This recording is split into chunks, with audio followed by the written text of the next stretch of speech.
Hello everyone, welcome to my channel. My name is Catherine and today I have a story time for you. So let's get into it, okay? So I had a baby back in November, right?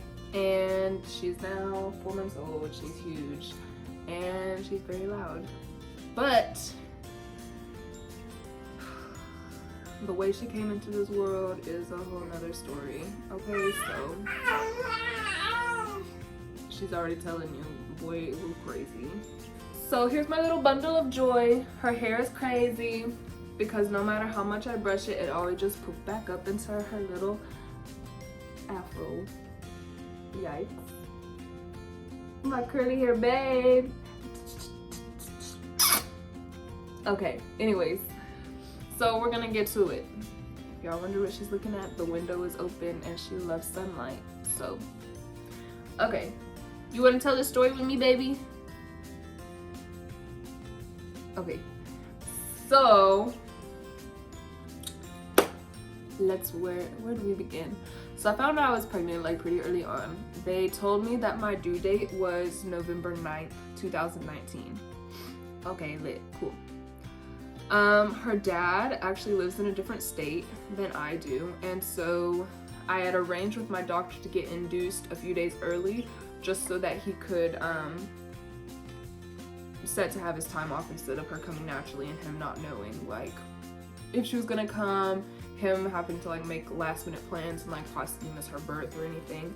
So we planned to get induced on November 4th, and he was flying in on November 1st. He was landing at 11:30 p.m. on November 1st. Yeah.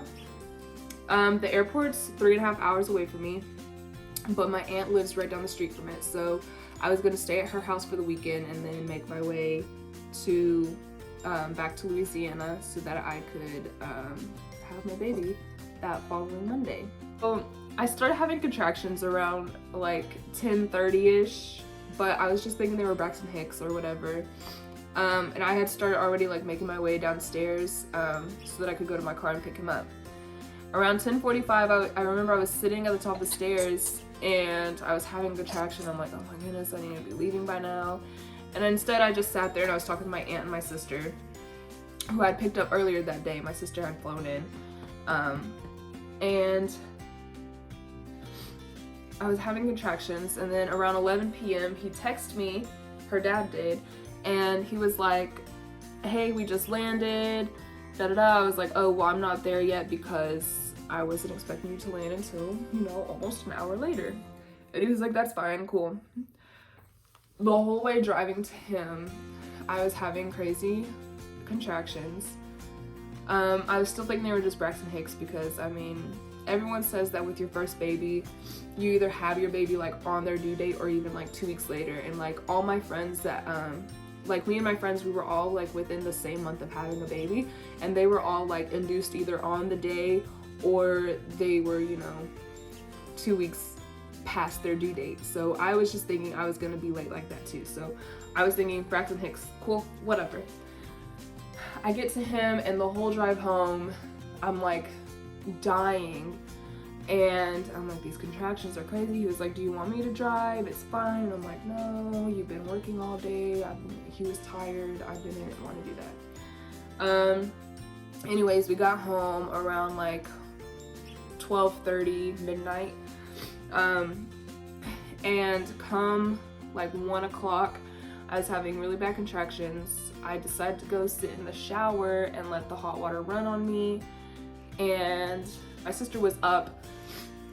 She was finishing up an essay for school, and like I kept walking in and out of the bathroom like dying.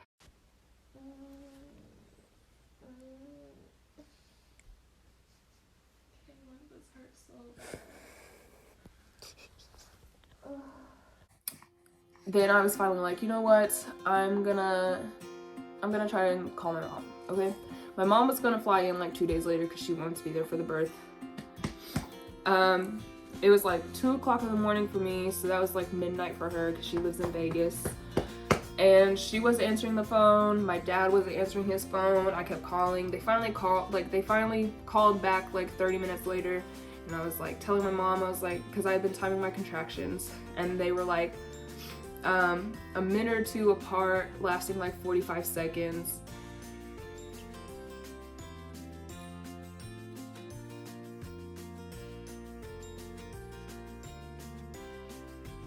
She was like, just go ahead and go into the emergency room, just get checked out, whatever. So I go to the closest one, which is like 30 minutes away, and my sister was driving crazy. My contractions so bad that literally any speed bump or pothole or anything she hit, it hit me like excruciating pain. It was insane. I hated it. We finally got there. At first, I was like, oh no, I don't need a wheelchair, I can walk. Thank goodness her dad decided to get me a wheelchair, because by the time we got to the check-in desk, I was in so much pain. It was insane. So then we get checked in. It's 3 in the morning at this time, so 3 a.m. on November 2nd. The doctor comes to check me. He says I'm only 1 centimeter dilated, and I'm hurting. They didn't admit me or anything, so they can't give me any like pain meds or anything. And so he's like, okay, I'll come check you back in a few hours. And I'm like, a few hours? I have to sit in this pain for a few hours?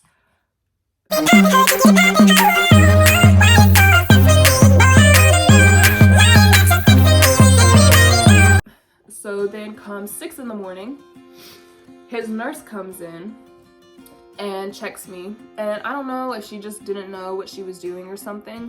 She came in, she checked, and she's like, oh, you're definitely thinning. And I'm like, how much am I dilated? She was like, well, I don't know exactly what he felt. I'm like, well, he said I was 1 centimeter dilated.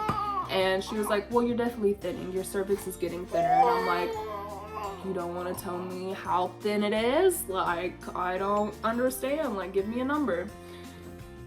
And she's like, well, I'm just gonna go talk it over with the doctor and tell him what I felt. She was like, do you want an IV or anything? And I was like, I want some pain meds. She was like, an IV will help. And so they set me up on fluids. And 2 hours later, so 8 a.m., the doctor comes back in and he looks at my contraction chart, and he saw that they slowed down since I got put on the IV. He was like, okay, well, like, without checking me, he didn't check how far along I was dilated or nothing. He looked at the thing, said that my contractions slowed down, that I was just dehydrated. These were just false labor pains. They would go away in a few hours or maybe a few days. I just need to drink water and I would be okay. I was like, all right, cool. So they released me at like 8:30. We signed out, got back to my aunt's house around 9. And she had drew me a hot bath to lay in, so I went and laid in the hot bath. I had my little hospital cup and I was just like chugging water like crazy. I actually fell asleep for about 30 minutes in the bathtub because I had been up all night. And then I woke up and my contractions just got worse again. 10:45 rolls around and my pain is so bad that I can't stand, I can't sit, and all of a sudden a huge contraction hit me. It knocked me off my feet. I literally had to sit down in a chair, but right when I sat down, I stood straight back up because it hurt so bad. At that point, my aunt told me to go to a different hospital. It was right across the one that we had gone to earlier that morning.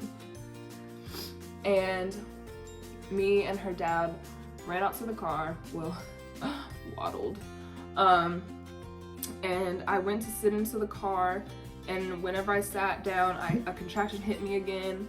So I was like just sitting there, letting it pass, and then I brought my other leg in because he needed to close the door. I put my knees together, and right when I put my knees together, I felt her head. There was a ball between my legs, and I told Curtis, I was like, we can't go anywhere. He said that as soon as I said that, he just saw all the color like drain out of me because I started panicking. And the child locks were actually on in the back, And I started freaking out trying to open it. And I was like, Curtis, let me out, let me out, let me out. And he was like, you need to calm down, just chill out. He was like, you need to take a few breaths and I will let you out.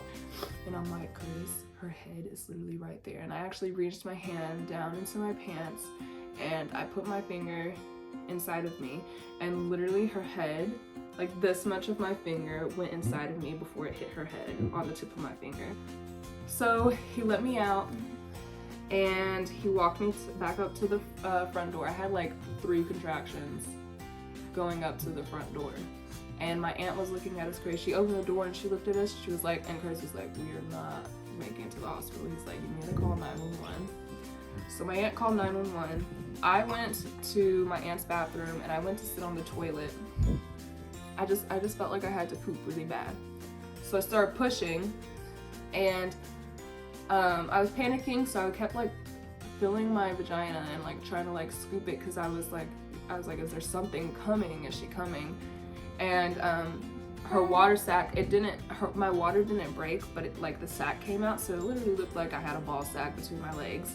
That's when Curtis like walked me over to the bathtub and put me in there, and I felt the urge to like start pushing. So I started pushing. Curtis kept freaking out. He was like, no, you need to wait for your next contraction, wait for your next contraction. I was full panic mode. I was like, I'm not in a hospital, I'm by myself, I have to give birth to this baby. And like, my aunt was on 911. She had gone next door to get a nurse, and the nurse came in, but she wasn't a labor and delivery nurse, she was just a regular nurse. And so she was like panicked as too. She was like, she wasn't as panicked as me, but she was like, I mean, just make sure your breathing is good. Like, the EMTs kept telling me not to push, that I needed to wait for them to get there, but I'm gonna push. They had told us to get out of the bathtub and to get on just the floor or in my aunt's bed. But by the time they told me that, her head was already like a little piece of it, like she was crowning or whatever, I don't know. But you could see her head coming out, and I was like, I'm not getting out of this bathtub because I can literally feel her inside of me. I kept pushing her out. Curtis kept telling me to slow down. I was like, no, I can't. Again, that's where I went wrong. Like, you should really wait on your contractions, and he was trying to coach me through it, but you know, I'm hard-headed. I was panicked, so I was just trying to get her out as quickly as possible. I remember looking down, her head was out, and with her head being out, I started pushing again, but like she wasn't coming, and I was like, ugh. And then it clicked in my head, I was like, oh, she has to be turned. And like Curtis was right there at the end of the bathtub, like making sure that she wasn't gonna like fall. And he was like, I'm getting ready to turn her shoulders. He was like, let me know when your next contraction comes. I'm like, I'm not waiting for no damn contraction, I'm pushing. And he was like, no, you need to wait for a contraction. I'm like, no. I was like, I'm pushing. So I started pushing, and as I pushed, he turned her shoulders, and then she just out. And she came out.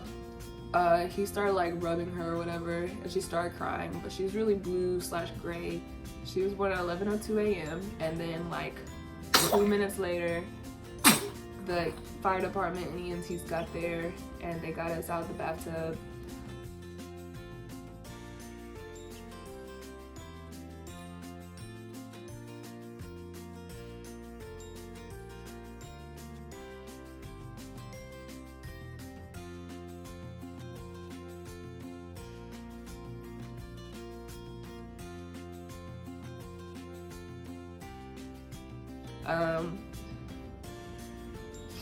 She had to have oxygen on the way to the hospital, and by the time I got to the hospital, her body was pink, but her face was still gray. But she ended up getting her color perfectly fine, as you can see. Now she has her color. I don't have any video footage, I just have pictures. And yeah. Anyways, that's it for today's video. Please like, subscribe, turn on your post notifications, whatever. Comment down below any crazy birth stories you have, or even if your birth story wasn't crazy, I still want to hear about it, because I mean, everyone's birth story is super interesting. You hear that? She just said subscribe. So I'll see you later. Okay, bye.